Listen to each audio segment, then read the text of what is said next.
सुप्रभातम मित्राणि, नमः संस्कृताय। स्वागत है आप सभी का आपके अपने यूट्यूब चैनल संस्कृत प्रज्ञा में। मैं हूं आपका मित्र संतोष कुमार। दोस्तों, टीजीटी 2021 संस्कृत विषय के शिक्षक बनने हेतु आप सभी भाई बहनों के लिए आज महाकवि कालिदास कृत अभिज्ञान शाकुंतलम से महत्वपूर्ण सूक्तियों का वीडियो लेकर उपस्थित हुआ हूँ। प्रिय मित्रों, यदि अभी भी अपने चैनल को सब्सक्राइब नहीं किया है तो कृपया चैनल को सब्सक्राइब करके बेल आइकन को प्रेस कर लें, ताकि इसी प्रकार की परीक्षा उपयोगी वीडियो आप तक आसानी से पहुंच सके।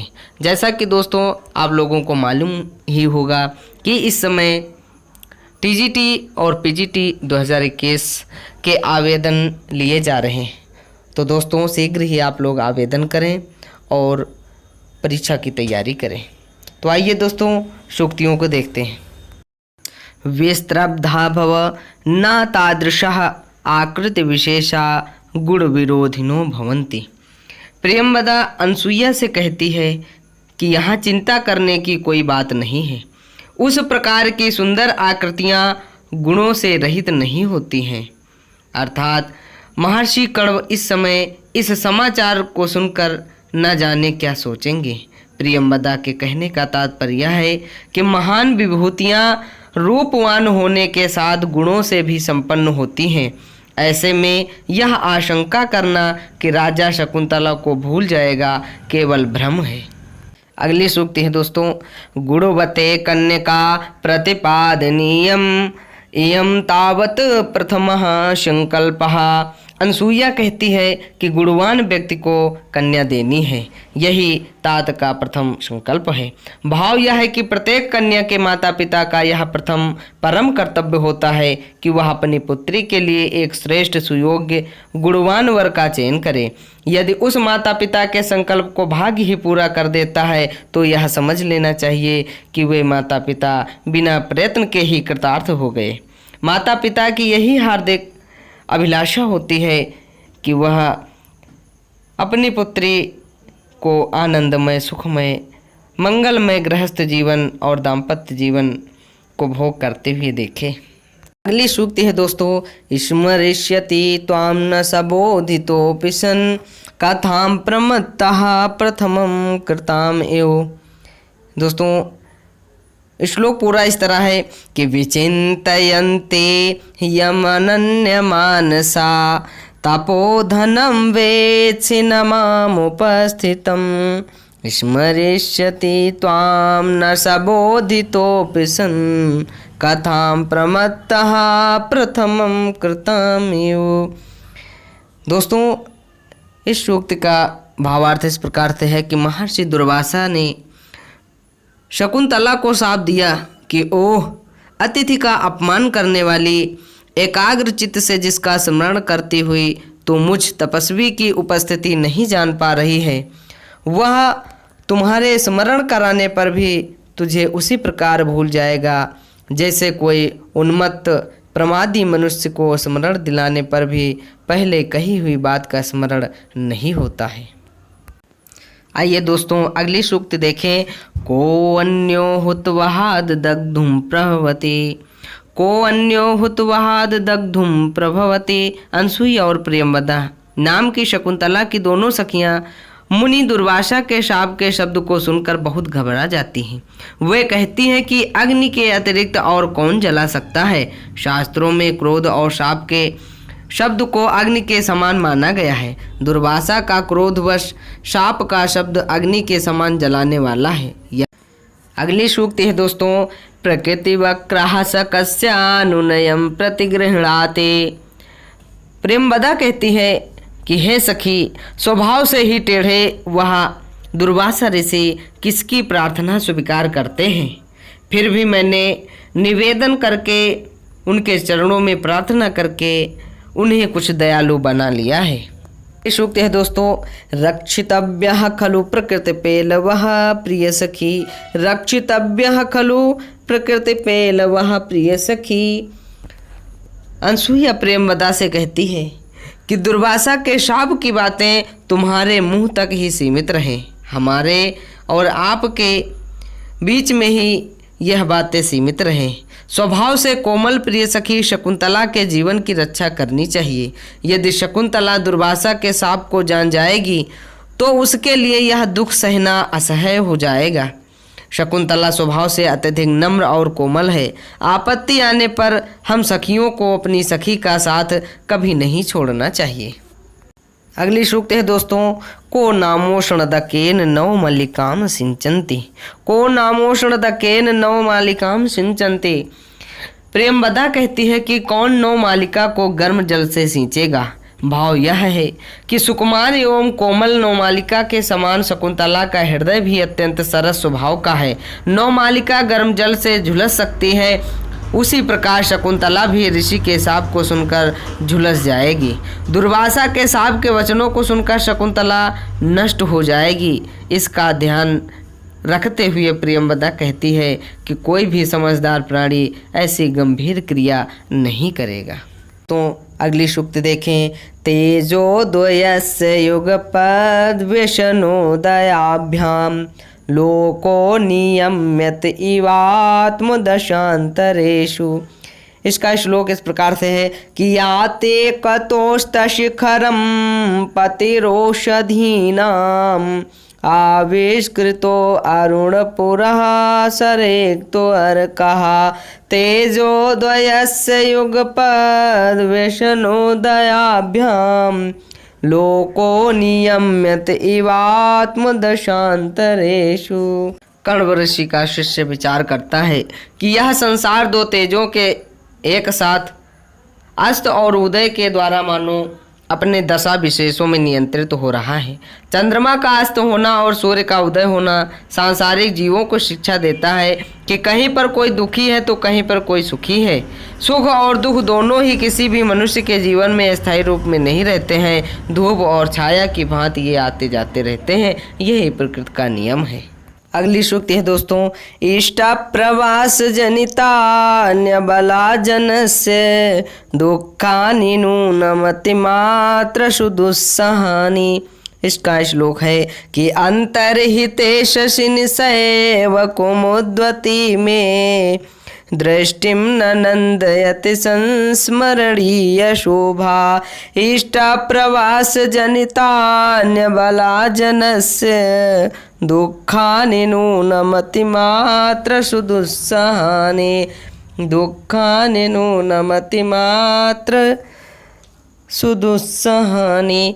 शिष्य विचार करता है कि निश्चित ही स्त्रियों को अभीष्ट व्यक्ति के प्रवास से उत्पन्न दुख अत्यंत असह्य हो जाते हैं। कठिन विरह वेदना से युक्त शकुंतला निश्चित ही अपने प्रियतम अर्थात राजा दुष्यंत के प्रवास से उत्पन्न दुख नहीं सहन कर पा रही है। वियोगजन्य कष्ट बहुत ही पीड़ादायक होता है। अगली सूक्त है दोस्तों, दुखशीले तपस्वी जने को अभ्यर्थताम। दुखशीले तपस्वी जने को अभ्यर्थताम। अनसुईया कहती है कि इस समय कामदेव की इच्छा पूर्ण हो। बहुत समय बीत गया है, राजा को ध्यान नहीं। हम लोग तपस्वी हैं, हम अपने दुख को दूर करने के लिए सहायता भी मांगे तो किससे मांगे? कष्ट सहन करने वाले तपस्वियों के लिए किससे प्रार्थना करें? हमारी कौन सुनेगा? हमारे पास कोई भी सबल शक्तिमान प्राणी भी तो नहीं है जिससे हम अपनी बातें कह सकें। दोस्तों, दृष्टया धूमाकुलित दृष्टेरपि पावक एवाहुतिः पतितः। दृष्टया धूमाकुलित दृष्टेऽपि पावक एवाहुतिः पतितः। प्रेमवदा कहती है कि सौभाग्य से धुएं से व्याकुल दृष्टि वाले यजमान की आहुति ठीक अग्नि में ही पड़ी। पुत्री योग शिष्य को ही दी गई विद्या की तरह तुम मेरे लिए अशोचनीय हो गई हो। शकुंतला दुष्यंत के पास पहुंच गई है, यह मेरे लिए परम सौभाग्य की बात है। यह सौभाग्य ही था कि उसने एक सतपात्र को ग्रहण किया। अगली सूक्ति है, अवेहि तनयाम ब्रह्मान अग्निगर्भा शमीमिव। इसका श्लोक है, दुष्यन्ते नाहितं तेजो दधानां भूतये भुवः। दुष्यन्ते नाहितं तेजो दधानां भूतये भुवः अवेहि तनयां ब्रह्मान् अग्निगर्भां शमीम इव। प्रियंवदा कहती है कि हे ब्रह्म, दुष्यंत के द्वारा स्थापित तेज को जगत के कल्याण के लिए धारण करने वाली पुत्री को छिपी हुई अग्नि से युक्त शमी वृक्ष के समान समझो। अगली सूक्ति है, सखी उचितम नते मंगल काले रोदितुम। सखी उचितम नते मंगल काले रोदितुम। दोनों सखियां शकुंतला की कहती हैं कि हे सखी, इस मंगल के अवसर पर तुम्हारा रोना उचित नहीं है। इस मंगल अवसर पर तुम्हारा रोना उचित नहीं है। अगली सूक्ति है दोस्तों, पीडयन्ते गृहिणा कथम नुतनया विश्लेष दुख न वै। इसका श्लोक है, यास्यद्य शकुन्तले ते हृदयं संस्पृष्टमुत्कण्ठया। यास्यद्य शकुन्तले ते हृदयं संस्पृष्टमुत्कण्ठया। कण्ठास्तम्भितबाष्पवृत्य कलुषः चिंता जडं दर्शनं। वैक्लव्यं मम तावदीदृशमिदं स्नेहारणद्यौकशः स्नेहादरण्यौकशः। पीड्यन्ते गृहिणा कथं नूतनया विश्लेषदुःखैर्न वै। विश्लेषदुःखैर्न वै। काश्यप ऋषि मन में विचार करते हैं कि आज शकुंतला विदा होगी, इसलिए मेरा हृदय दुख से भर गया है। आंसुओं को बहने से रोकने से गला भर आया है। दृष्टि चिंता के कारण जड़ हो गई है। स्नेह के कारण जब मुझ वनवासी विरक्त मनुष्य के हृदय में इतनी व्याकुलता है, तो गृहस्थ लोग पहली बार पुत्री के वियोग के दुख से कितनी अधिक पीड़ा का अनुभव करते होंगे। है, यया तेरेव शर्मिष्ठः भर्तुर्बहुमता भव। सुतं त्वमपि साम्राज्यं सेवपुरम् आप्नुहि। यह पूरा श्लोक होगा। सूक्त केवल इतनी ही है कि यया तेरेव शर्मिष्ठः भर्तुर्बहुमता भव। इसमें काश्यप ऋषि अपनी पुत्री को आशीर्वाद देते हुए कहते हैं कि ययाति की शर्मिष्ठा की भांति पति को अत्यधिक प्रिय हो। हे पुत्री, ययाति की शर्मिष्ठा की भांति पति को अति प्रिय हो। उसने जिस प्रकार पूर्व से पुत्र को प्राप्त किया, उसी प्रकार तुम भी सम्राट पुत्र को प्राप्त करो। अगली सूक्ति है, सेयं याति शकुंतला पतिगृहं सर्वैरनुज्ञायताम्। इसका श्लोक है कि पातुं न प्रथमं व्यवस्यति जलं युष्माश्वपीतेषु या नादत्ते प्रियमण्डनापि भवतां स्नेहेन या पल्लवम् आद्येवः कुसुमप्रसूतिसमये यस्याभवत् उत्सवः सेयं याति शकुंतला पतिगृहं सर्वैरनुज्ञायताम्। काश्यप शकुंतला को तपोवन के वृक्षों से पतिगृह गमन की आज्ञा देने को कहते हैं। हे तपोवन के वृक्षों, जो तुम्हें बिना जल पिलाए नहीं पीती थी, तुम्हारे प्रति प्रेम के कारण जो अलंकारों की प्रेमी होने पर भी नए पत्तों को नहीं तोड़ती थी, तुम्हारे पुष्पोद्गम के समय जिसका उत्सव होता था, वही यह शकुंतला पतिगृह को जा रही है। तुम सब अपनी स्वीकृति दो। शांतानुकूल पवनश्च शिवश्च पंथा। इसका श्लोक है कि रम्यांतरः कमलिनी हरितैसरोभिः छायाद्रुमैर्नियमितार्कमयूखतापः भूयात् कुशेशयरजो मृदुरेणुस्य शांतानुकूल पवनश्च शिवश्च पंथा। शांतानुकूल पवनश्च शिवश्च पंथाः।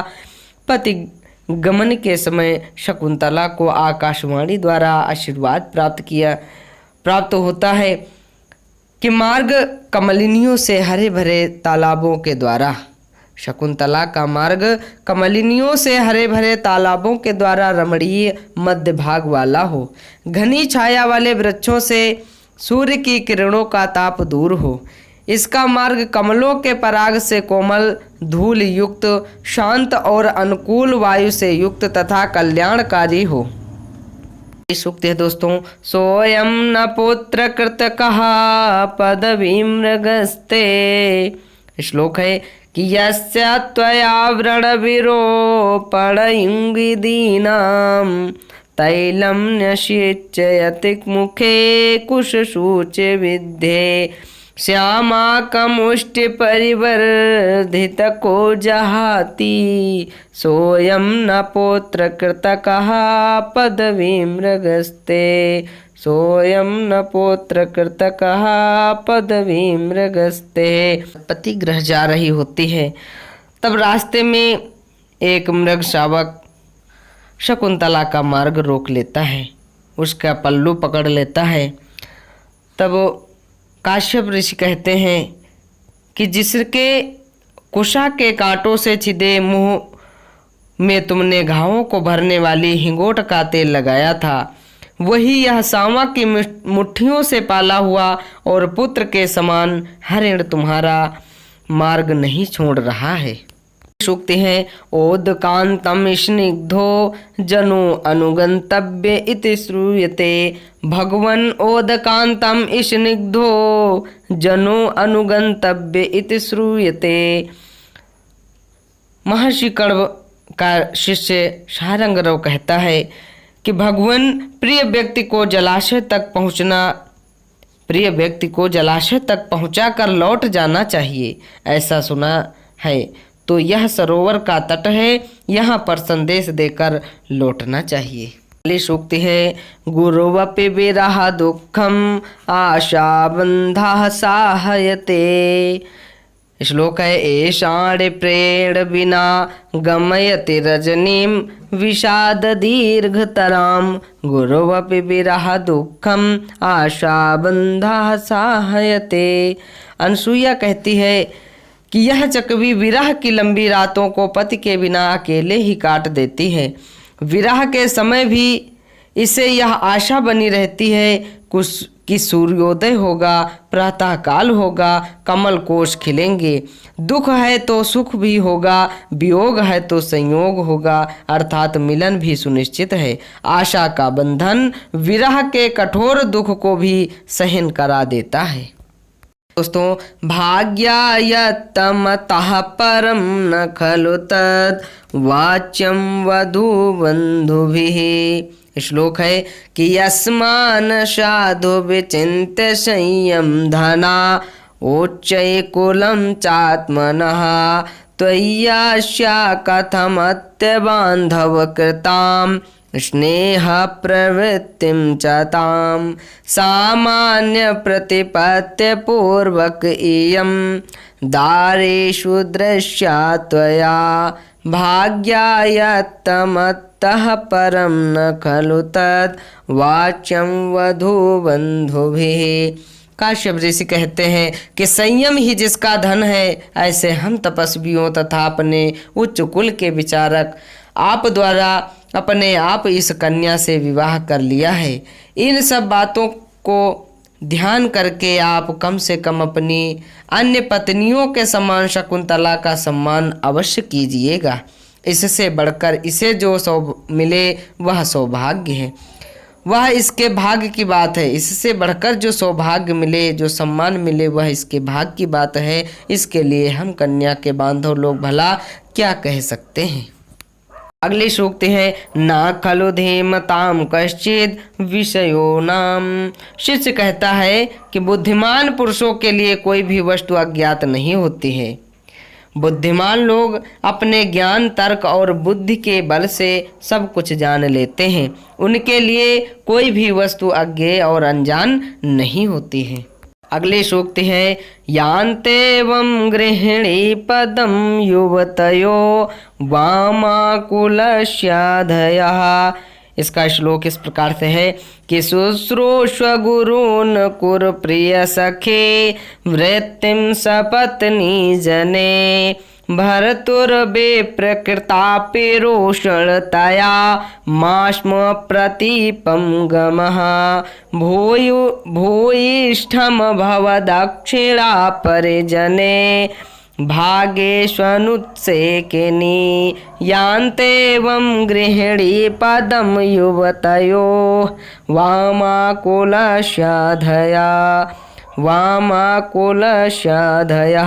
शकुंतला को उपदेश देने के बाद काश्यप ऋषि कहते हैं कि इसके अनुकूल आचरण करने से लाभ होता है और प्रतिकूल व्यवहार करने से हानि होती है। आचरण करने वाली स्त्रियां, युवतियां गृहिणी के ऊंचे स्थान को प्राप्त कर लेती हैं और आचरण न करने वाली स्त्रियां कुल के लिए विपत्ति का कारण होती हैं। लौकिक विषयों के ज्ञाता और अनुभवी महर्षि काश्यप के ये उपदेश आज भी हमारे जीवन में पूर्ण रूप से चरितार्थ होते हैं। है मम विरहजाम न त्वं वत्से शुचम गणयिष्यसे। श्लोक है कि अभिजनवतो भरतु श्लाघे स्थिता गृहिणी पदे विभव गुरुभि कृत्यै तस्य प्रीत्य प्रतिक्षणम् आकुला तनयम् आचिरात प्राची वार्कं प्रसूचा पावनं मम विरहजाम न त्वं वत्से शुचम गणयिष्यसे।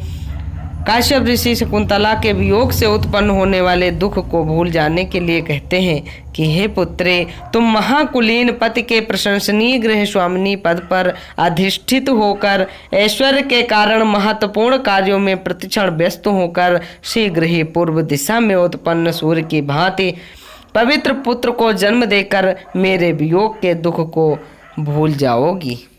सूक्ति है अतिस्ने ही पाप शंके अतिस्नेहा पाप शंकी। दोनों सखियां शकुंतला से कहती हैं कि अत्यधिक प्रेम पाप की आशंका करता है। यदि राजा दुष्यंत आपको ना पहचाने उस समय उसके द्वारा दी गई अंगूठी को दिखा देना। यह सुनकर शकुंतला का हृदय कांपने लगता है। सखियां कहती हैं कि जिस व्यक्ति से अधिक स्नेह हो जाता है वह अत्यधिक स्नेह भावी किसी बड़े अनिष्ट की आशंका करा देता है। अत्यधिक भयभीत शकुंतला को उसकी सखियां ढांढस बनाती हैं, सांत्वना देती हैं और पूर्ण रूप से आश्वस्त करती हैं। दोस्तों, आज की वीडियो का यहाँ अंतिम सूक्ति है कि अर्थो ही कन्या पर कियैव तामाद्यशं प्रेष्य परिगृहीतो जातो ममायं विशदः प्रकामं प्रत्यर्पितन्या शिवांतरात्मा। कण्व ऋषि कहते हैं कि कन्या वास्तव में पराई संपत्ति है। आज उसे पति के पास भेजकर मेरी यह अंतरात्मा उसी प्रकार आनंदित हो रही है जैसे किसी व्यक्ति की धरोहर लौटाने पर धरोहर रखने वाले का मन अत्यधिक प्रसन्न हो जाता है। पुत्री निश्चित रूप से प्रत्येक मनुष्य के पास धरोहर के रूप में रहती है। दाम्पत्य जीवन निर्वाह के लिए एक दिन उसे विवाहोपरांत अपने पति के घर जाना ही है। दोस्तों, इन्हीं सूक्तियों के साथ आज का हमारा वीडियो यहीं पर समाप्त होता है।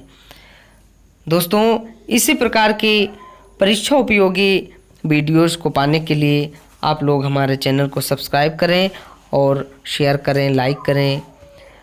नमः संस्कृताय जयतु संस्कृतम वंदे मातरम।